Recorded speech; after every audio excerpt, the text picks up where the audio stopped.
Ilang araw na kami nagabukid na ring aking kapatid, ay kaysa naman nasa bahay lamang at walang gawa, ay di sabi namin ay tara sa bukid at kita'y magtanim malaan ng saging. Ay bago nga pala namin ari tinaniman ay nilinisan muna namin, inilads namin yung mga damo-damo dini. Ay oo, ay tingnan pa naman at napakalinis na niya kaingin ni Papa na yan ah.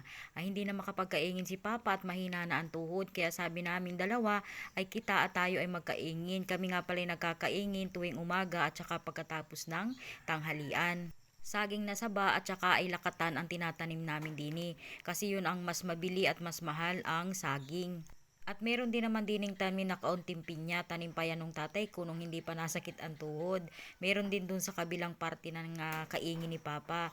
Talaga namang ilang buwan ito hindi nalinisan ni Papa, kaya naman ganito nakadumi.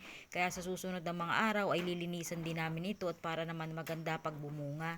Ay iba man din naman ang pakiramdam kapag nasa bukid, tahimik, sariwa ang hangin at napakaganda ng ambience. Talaga naman sabi nga nung kapatid ko ay tara sa bukid at kita ay magtanim ng saging.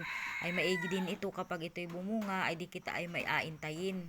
Ay nung una pa naman ako inatamad nung ako inakit tong kapatid ko. Ay pero nagbago din yung isip ko at sabi ko ay maigi din yan at maipo sa Facebook.